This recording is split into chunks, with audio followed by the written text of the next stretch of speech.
Hello, my name is Tola Jayola, helping you expand your consciousness. Today, we want to talk a little bit about my story, but I'd like to touch upon the one that led me to what I'm doing right now, which is inner child wound and doing the shadow works.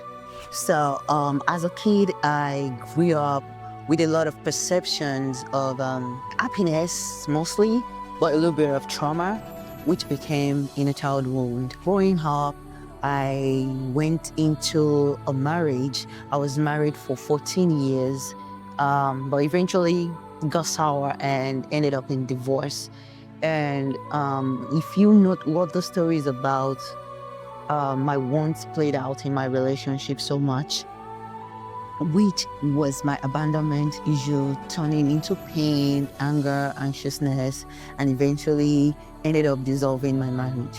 You attract who you are into your life. Obviously, my partner is never to be blamed for what happened. It's just that we attracted each other. We both had our wounds and we couldn't just survive it. So today, I'm a better person because I learned through my cycling.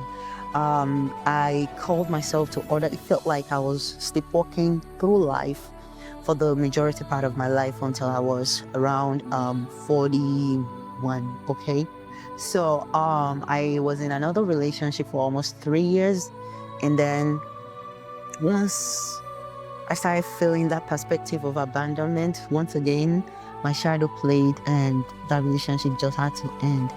And that was when I started questioning so many things. And obviously, before that, I was a very prayerful person. I had so many questions. My divorce didn't make any sense to me. I was a very nice person, but as nice as I was, my anger was actually playing against me. So, as you see, you can have so many good attributes in life, but when your shadow comes to play, it becomes so ugly. Because your shadow, for once, you have to understand it's an entity on its own. I remember my mom taking me to pastors and they will say they have to pray against the spirit of anger. She has a whole body sitting in her that is a spirit of anger, which is, true, because your shadows are actually an entity. They are like it's a spirit. So you have to obviously understand, as a spiritual person, you understand that you are a spirit with a soul living in this physical body, experiencing this 3D, which is very temporary. So if you understand that, your shadow is also something like you, just not visible. It's a spirit. So let's say we have anger, we have unworthiness, we have abandonment, we have shame, we have stealing, we have jealousy, we have envy, we have all this bunch of shadows. So some people have 2, they have 3, they have 4, they have 5. So you can imagine how heavy they are, how dark they are. And when they encounter the stressful situation replayed in their life, which is trauma, this shadow just comes up and overwhelms the good things they've always done. It felt like I prayed for a whole year looking for answers, and eventually God answered me.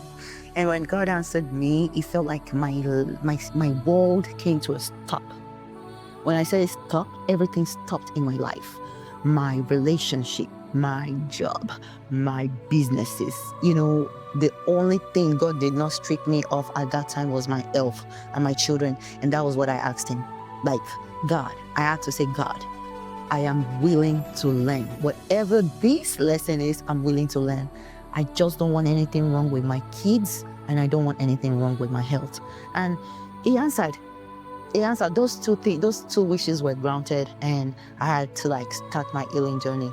The thing about life is, when you're truly ready, the teacher appears. You don't worry about how the teacher is gonna appear, but it is gonna appear. And how is it gonna appear? Not yours to worry about, but being spiritual make you vigilant. Because what happens in your journey of spirituality is that your intuition becomes heightened.